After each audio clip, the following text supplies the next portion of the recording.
अस्सलाम वालेकुम dear students. आपके 9th 10th में बोर्ड के पेपर्स में एक लेटर लिखने का सवाल आता है आपका।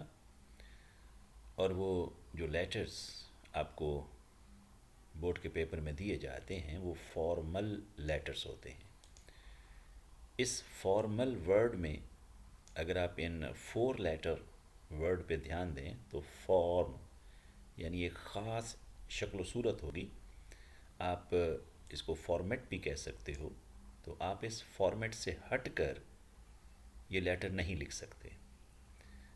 आप इसी फॉर्मेट को फॉलो करोगे। उसकी वजह भी है कि इंटरनेशनली इस चीज़ को एक स्टैंडर्ड माना गया है कि आप कहीं भी किसी को भी जब ये लेटर भेजोगे या आपकी तरफ कोई लेटर आएगा तो आपको पता होगा कि कौन सी चीज़ कहाँ पर है और किस तरह से आपने उसको प्रेजेंट करना है।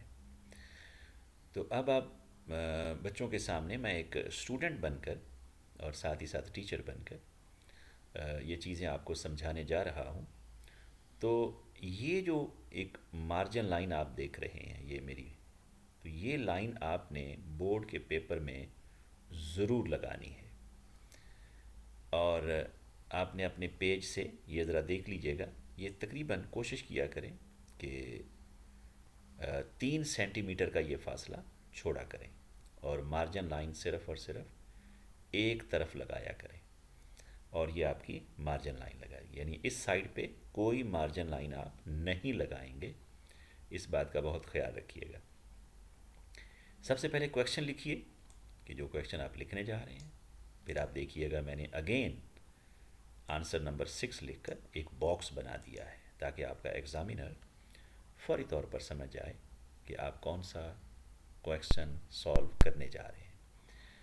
मैंने अगेन एक छोटी सी हेडलाइन भी दे दी है ताकि एग्ज़ामिनर क्लियर हो जाए और आपको भी एक नज़र में रहे कि आपने लिखना क्या है। जी बेटे, अब हम आते हैं फॉर्मेट की तरफ। ये देखिएगा, एक ये लाइन आपको नज़र आ रही है, दिस वन लाइन। तो ये लाइन सिर्फ आप बच्चों को समझाने के लिए मैंने लगाई है, लेकिन इन फैक्ट ये लाइन आप बोर्ड के पेपर में नहीं लगाएंगे। हाँ, एक काम कर सकते हैं कि एक स्केल पकड़िए, स्केल, और इसको यूं करके रख लीजिए। तो एक डॉट यहाँ लगा लीजिए ई से पहले, एक डॉट सी पे लगा लीजिए, एक डॉट एम पे लगा लीजिए। फिर जब आप एग्ज़ामिनेशन हॉल लिखें तो उस डॉट को ई में शामिल कर लें। जब आप सी लिखें तो जो यहाँ का डॉट था उसको उसमें शामिल कर लें।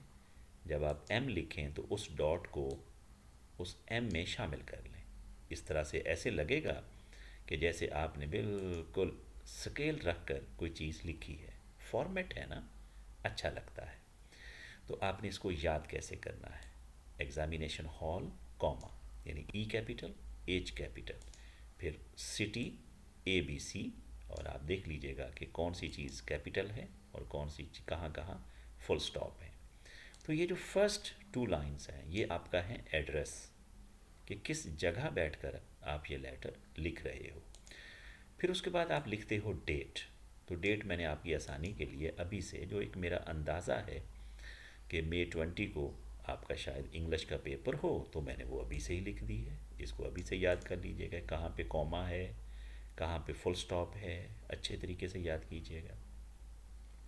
फिर आप देख रहे हैं कि यहाँ फिर एक लाइन सी दिखाई दे रही है आपको ये। तो ये लाइन भी आप बच्चों ने पेपर में नहीं लगानी।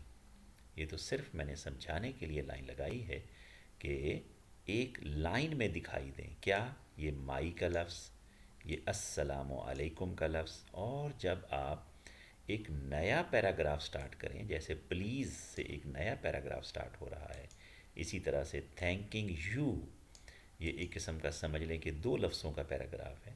तो ये सब लफ्ज़ जो हैं एक लाइन में दिखाई दें। तो आप एक ऐसा कर सकते हैं कि स्केल पकड़ें और इस तरह से डॉट्स लगा लें जैसे आपने यहाँ लगाए थे, और फिर ये ऐसे लगेगा खूबसूरत बनावट कि आपने एक लाइन में सब कुछ लिखा है। तो ये है कि जिसको ख़त लिखा जा रहा है आप उसे पुकार रहे हैं, और उसके बाद आपने अस्सलाम वालेकुम लिखना है, वी आर मुस्लिम्स, फिर आपने देखिएगा एक दुआ दी है, ठीक है, वेरी सिंपल लिखिए, कोशिश कीजिए कि मिस्टेक कोई ना हो, और इंग्लिश जैसी भी हो लेकिन मिस्टेक कोई ना हो। आप देखिएगा it is all very fine here, very simple लिखता जा रहा हूँ मैं, और through this letter I want to congratulate you. तो यूँ कह लें कि यहाँ तक, इस जगह तक तकरीबन आपके सभी लेटर का सिलसिला एक जैसा होगा। आगे चलते हैं। ये फिर आपकी आ जाएगी बॉडी ऑफ द लेटर। इस सारी जगह पर आप 5 लाइनों में लिखते हो असल बात। कौन सी असल बात? कि आपने दोस्त को बर्थडे पर मुबारकबाद देनी है। ये चीज़ें हम बाद में डिस्कस करेंगे, इस वीडियो में सिर्फ़ और सिर्फ फॉर्मेट।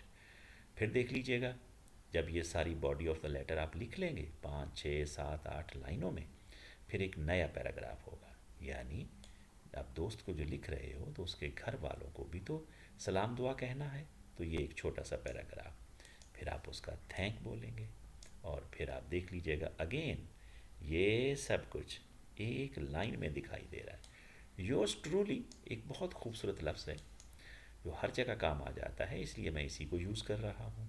बस ट्रूली में एक चीज़ है, ई नहीं आएगा, और ये थोड़ी सी लाइन जगह छोड़ते हुए नीचे आप रोल नंबर का लफ्ज़ तो लिखेंगे, लेकिन रोल नंबर नहीं लिखेंगे, क्योंकि बोर्ड के पेपर में आपने कुछ ऐसा नहीं लिखना होता कि जिससे ये डाउट जाए या पहचानने में आसानी हो कि ये पेपर आपका है।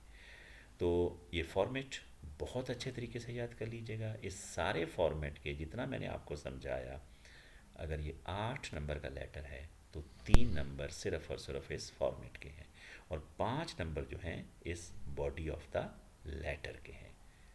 और ये देख लीजिएगा कि यही फॉर्मेट बहुत सारे लेटर्स में आपको काम आने वाला है, ना सिर्फ 9th में, 10th में, फर्स्ट ईयर, सेकंड ईयर, और हर जगह पे, और यहाँ तक कि आम जिंदगी में भी।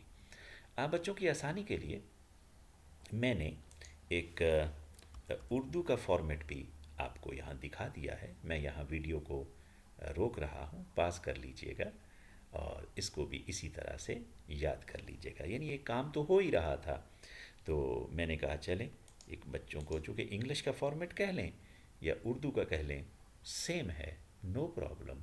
बस थोड़ा थोड़ा इन चीज़ों को वीडियो पास करके तसल्ली से देख लीजिएगा, और 100% इसी तरह ही नोट कर दीजिएगा, और इंशाल्लाह you will be getting good marks. Thank you very much students. अल्लाह ताला आपको बहुत खुशियाँ दे। वस्सलाम।